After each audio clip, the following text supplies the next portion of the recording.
एकदा एक कोळीण मासे विकत राजवाड्यावरून चालली होती. राणी खिडकीत उभी होती. तिने तिला बोलावले. ती वाड्यात गेली. इतक्यात एक मोठ्या माशाने उडी मारली. हा मासा आहे की माशीन?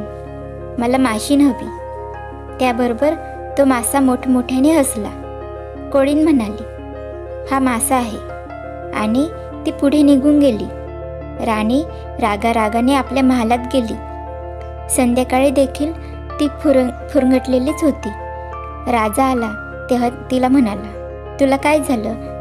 आज एक कोळीण माझ्यासाठी मासा घेऊन आली. मी विचारलं, हा नर आहे की मादी? त्यावर तो मासा फार उद्धटपणे हसला. मासा हसला, भलतंच काहीतरी. तुला स्वप्न पडलं असेल. अहो, मी का खुळी आहे? मी डोळ्यांनी त्याला हसताना पाहिलं, मी कानांनी ऐकलं. विचित्रच आहे. असू दे, मी तपास करतो, राजा म्हणाला. सकाळी राजाने मासा हसल्याचे वजिराला सांगितले आणि याचा तपास करा असा हुकूम दिला.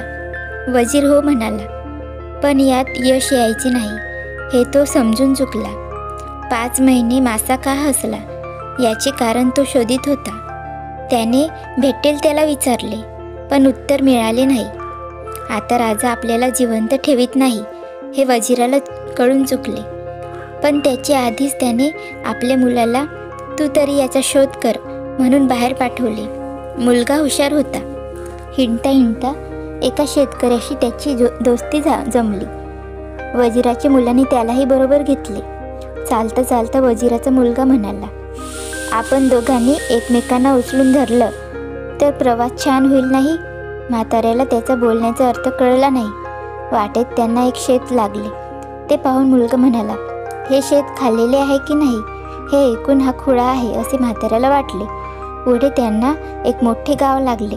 तेव्हा ते तरुणाने एक सुरेख चाकू म्हाताऱ्याला दिला आणि तो म्हणाला, याचे 2 मजबूत घोडे आण, मी चाकू परत घेऊन ये. फार उच्च आहे तो. म्हाताऱ्याला हा नक्कीच वेडा आहे असे वाटले.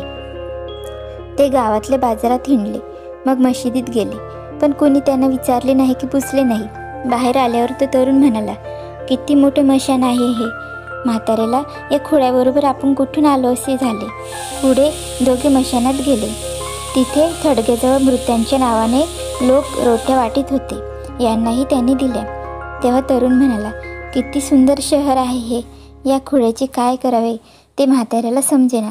मशानातून बाहेर पडल्यावर एक ओढा त्यांना ओलांडायचा होता. म्हाताऱ्यांनी जोडीने पायजमा काढून हातात घेतला आणि तो पाण्यात उतरला. पाणी खोल होते. तो तरुण मात्र जोड्यासकट तसाच चालत गेला. म्हाताऱ्याला फार राग आला. मग त्याला घेऊन म्हातारा आपल्या घरी गेला. त्याची मुलगी मोठी चतुर होती. तिला म्हणाला, आता एक मी वेडा आणला आहे. तो काय विचित्र बोलतो तरी. घरात चल म्हटलं तर विचारतो, तुझ्या घराचं बहाल मजबूत आहे का? मुलगी म्हणाली, अहो बाबा, तो वेडा नाही, मोठा हुशार आहे.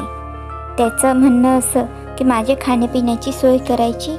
तुझे ऐपत आहे की नाही?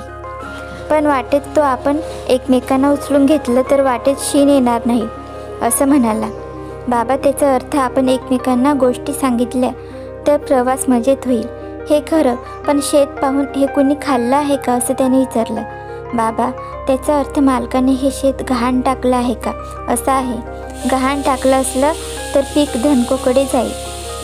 ते खरे, पण चाकू घे आणि 2 घोडे आण आणि चाकू परत दे असे म्हणाला. बाबा, घोडे म्हणजे 2 काठ्या, त्या चाकूनं कापून आणायच्या. ते खरं, पण त्या शहरात आमच्याशी कोणी बोललं नाही त्याला मशान म्हणाला, आणि मशानात रोट्या वाटल्या त्याला शहर म्हणाला. बाबा, पाहुण्याचा आदर तिथे न करणारे लोक मेल्यासारखेच असतात, म्हणून ते गाव मशान आणि मशानात माणुसकी दिसली म्हणून मशान शहर. खरं खरं ग, पण तू पायजमाने जोडे घालून पाण्यातून चालत गेला. मग काय झालं बाबा? पाण्यात दगड पायाला बोचतात. लोक पाण्यातून अनवाणी जातात. तेच मला कळत नाही. आता म्हाताऱ्याला कळले की हा तरुण खरेच हुशार आहे. त्याने त्याची मुलीशी ओळख करून दिली. बोलणी सुरू झाली. वजिराच्या मुलाने आपण घर का सोडले ते सांगितले. मासा हसला का ते आपण शोधतो आहोत असे तिला सांगितले. अहो, मासा हसला याचा अर्थ राजवाड्यात बायका राहतात. तिथे एक पुरुष आहे आणि तो पुरुष आहे हे राजाला माहीत नाही. वावा प्रश्न सुटला. माझ्या बाबांचं मरण टळलं, जातो मी, असे म्हणून तो त्या मुलीला घेऊन आपल्या घरी आला. लगेच तो राजवाड्यात गेला आणि त्याने आपण काय ऐकले ते बापाला सांगितले. वजिराला आता हुरूप आला. त्याने राजाला सांगितले, माझा मुलगा आला आहे. मासा का हसला? याचं उत्तर त्याने दिलं, तुमच्या राणीवशात एक पुरुष राहतो म्हणून मासा हसला. छे, माझ्या अंतपुरात कोणी पुरुष नाही. महाराज, मी जे ऐकलं त्याची परीक्षाच आपण घेऊया. अंगणात एक मोठा खड्डा खणा आणि साऱ्या बायकांना त्याच्यावरून उडी मारून पलीकडे जायला सांगा. राजाने खड्डा खणवला.